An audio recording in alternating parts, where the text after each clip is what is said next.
Let us go through the chapter, Human Environment, Settlement, Transport and Communication. In Chapter 1 you have learnt that early human beings depended entirely on nature for food, clothing and shelter. But with time they learnt new skills to grow food, build homes and develop better means of transport and communication. In this way they modified the environment where they lived. Settlements are places where people build their homes. Early human beings lived on trees and in caves. When they started to grow crops it became necessary to have a permanent home. The settlements grew near the river valleys as water was available and land was fertile. With the development of trade, commerce and manufacturing, human settlements became larger. Settlement flourished and civilizations developed near river valleys. Do you recall the names of civilization that grew along the banks of rivers Indus, Tigris, Nile and Huanghe? Settlements can be permanent or temporary. Settlements which are occupied for a short time are called temporary settlements. The people living in deep forests, hot and cold deserts and mountains often dwell in such temporary settlements. They practice hunting, gathering, shifting cultivation and transhumance. However, more and more settlements today are permanent settlements. In these settlements, people build homes to live in. It was Mary's birthday party.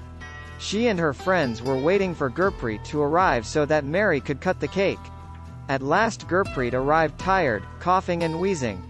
She explained that the traffic jam was terrible. Mary's mother Mrs. Thomas patted Gurpreet's back and sighed, "Oof. The pollution in our city." Prasad had recently come from his village. He asked, "Why do we have such traffic jams and such pollution in the cities?"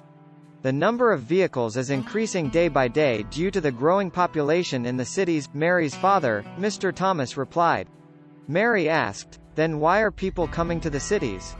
Her mother replied, "They come looking for jobs, better education and medical facilities." Mary further inquired, "If so many people keep coming to cities, where will all the people live?"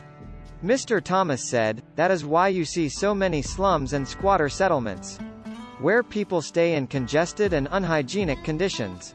Shortage of power and water supply are common problems in the cities." Prasad said, "Our villages may not have big cinema halls, well-equipped schools and good hospitals. But we have lot of open spaces and fresh air to breathe in. When my grandfather was sick we had to rush him to the city hospital." Thus from the above conversation we can identify two different pictures of settlements: the rural settlement and the urban settlements. The villages are rural settlement where people are engaged in activities like agriculture, fishing, forestry, crafts work and trading etc. Rural settlements can be compact or scattered. A compact settlement is a closely built area of dwellings, wherever flat land is available. In a scattered settlement dwellings are spaced over an extensive area. This type of settlement is mostly found in hilly tracts, thick forests, and regions of extreme climate. In rural areas, people build houses to suit their environment. In regions of heavy rainfall, they have slanting roofs. Places where water accumulates in the rainy season, the houses are constructed on a raised platform or stilts. Thick mud-walled houses with thatched roofs are very common in areas of hot climate. Local materials like stones, mud, clay, straw etc. are used to construct houses. The towns are small and the cities are larger urban settlements. In urban areas the people are engaged in manufacturing, trading, and services. Name some of the villages, towns and cities of your state. Transport. Transport is the means by which people and goods move. In the early days it took a great deal of time to travel long distances. People had to walk and used animals to carry their goods. Invention of the wheel made transport easier. With the passage of time different means of transport developed, but even today people use animals for transport. In our country donkeys, mules, bullocks and camels are common. In the Andes Mountains of South America, llamas are used. As are yaks in Tibet. The early traders from other countries used to take several months to reach India. They took either the sea route or the land route. Aeroplanes have made travel faster. Now it takes only 6 to 8 hours to travel from India to Europe. Modern means of transport thus saves time and energy. The four major means of transport are: 1. Roadways. 2. Railways. 3 waterways, and 4 airways. Roadways. The most commonly used means of transport, especially for short distances, are roads. They can be metalled, pucca, and unmetalled, kucha. The plains have a dense network of roads. Roads have also been built in terrains like deserts, forests and even high mountains. Manali Leh Highway in the Himalayan mountains is one of the highest roadways in the world. Roads built underground are called subway or sunderpaths. Flyovers are built over raised structures. Railways. The railways carry heavy goods and people over long distances quickly and cheaply.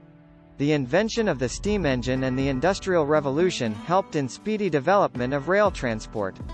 Diesel and electric engines have largely replaced the steam engines. In places, super-fast trains have been introduced to make the journey faster. The railway network is well developed over the plain areas. Advanced technological skills have enabled laying of railway lines in difficult mountain terrains also. But these are much fewer in number. Indian railway network is well developed. It is the largest in Asia. Waterways. You have already learned that since early days waterways were used for transportation. Waterways are the cheapest for carrying heavy and bulky goods over long distances. They are mainly of 2 types, inland waterways and sea routes. Navigable rivers and lakes are used as inland waterways. Some of the important inland waterways are the Ganga-Brahmaputra river system, the Great Lakes in North America, and the River Nile in Africa. Sea routes and oceanic routes are mostly used for transporting merchandise and goods from one country to another. These routes are connected with the ports.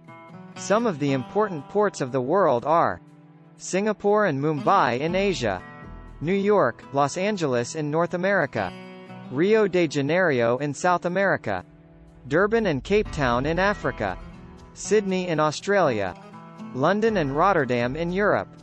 Can you name some more ports of the world? Airways. This is the fastest way of transport developed in the early 20th century. It is also the most expensive due to high cost of fuels. Air traffic is adversely affected by bad weather like fog and storms. It is the only mode of transport to reach the most remote and distant areas, especially where there are no roads and railways. Helicopters are extremely useful in most inaccessible areas, and in time of calamities for rescuing people, and distributing food, water, clothes and medicines. Some of the important airports are Delhi, Mumbai, New York, London, Paris, Frankfurt and Cairo. Communication.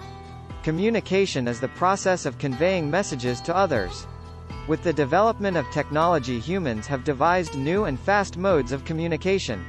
The advancement in the field of communication has brought about an information revolution in the world.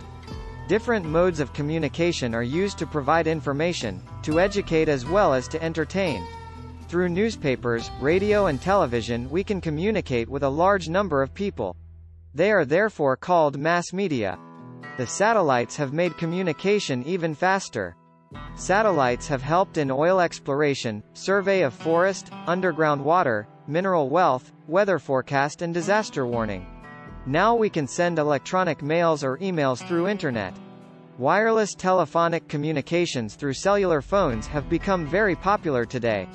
Internet not only provides us with worldwide information and interaction but has also made our lives more comfortable. Now we can reserve tickets for railways, airways and even cinemas and hotels sitting at home. With this kind of interconnectivity of people, services and institutions across the world, we are a large global society. Thanks for watching.